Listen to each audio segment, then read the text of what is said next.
Hello everyone, my name is Caleb from Blush and Pose Photography, and in this video I'm going to give you my 5 top tips for beginner photographers.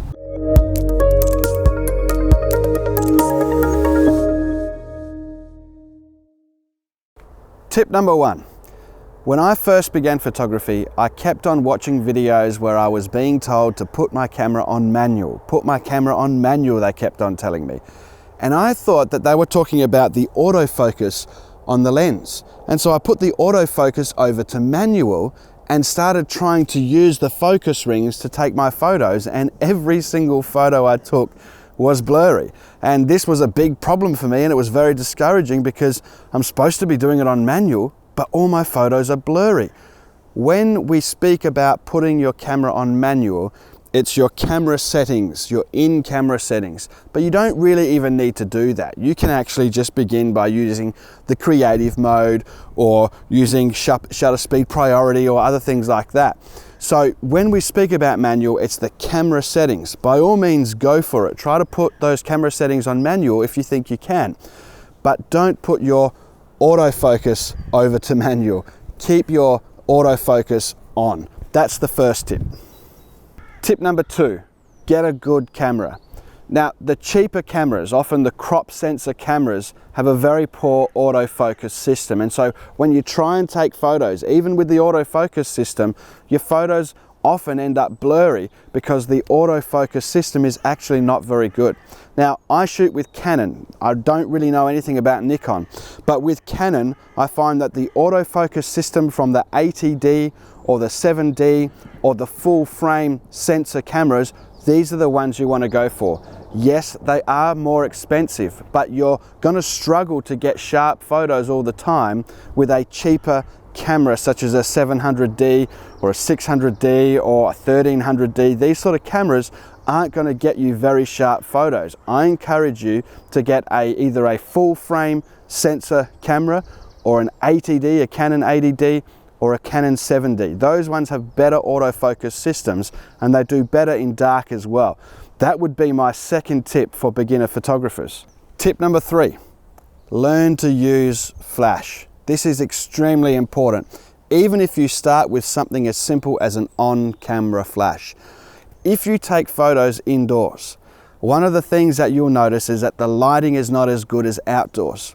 And your photos often have to have a high ISO and they begin to look grainy. They don't look as sharp or as vibrant. But indoors, if you learn to use an on-camera flash, point it at the roof and just bounce off the roof, you will get much better photos. Now, it's important to realize that as a beginner, you just need to put your flash on TTL. You can get cheap lenses that just do TTL. You whack it on top of your camera, you don't even need to worry about it. Just play with your settings and it will automatically determine the amount of flash required for your shot. Sometimes you have an option to turn the flash a little bit over compensation or under compensation. So you want to look at using flash. A lot of photographers are afraid of flash and their photos often look grainy and washed out. And so they start coming up with things like the film look in an attempt to make their grainy photos appear great, but they're actually really bad. You don't want that grainy, horrible kind of look. You want to learn to use flash, especially indoors, so that you can get nice, sharp, crisp photos like these. Tip number 4, get off of auto white balance. This is very important. The auto white balance often makes your photo look really bad, especially indoors. Oftentimes you'll see people's photos and they look very yellowy indoors and it doesn't actually look good. It looks really bad. There's a way to get around that. In your camera settings, you have a number of options. If you're outdoors, I would recommend keeping it on daylight. So turn it off of white balance and put it onto daylight. But if you're indoors, use either tungsten light or white fluorescent light, unless you can start to look at doing the white balance manually, setting it how you like. You can set the temperature up and down however you like for whatever environment. But I find outdoors daylight and indoors either tungsten or white fluorescent light. That would be my tip number 4. Tip number 5, offer your services for free.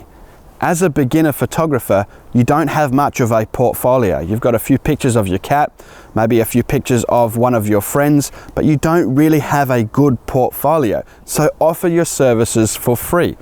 When I first started, I pitched myself as a student offering my services for free, and I got all sorts of opportunities for photos, including weddings. And weddings is the most important thing that I would go for as a new photographer, because if you can get a good wedding portfolio, then you can have a portfolio that can make you money. That's what I would suggest to do as my tip number 5.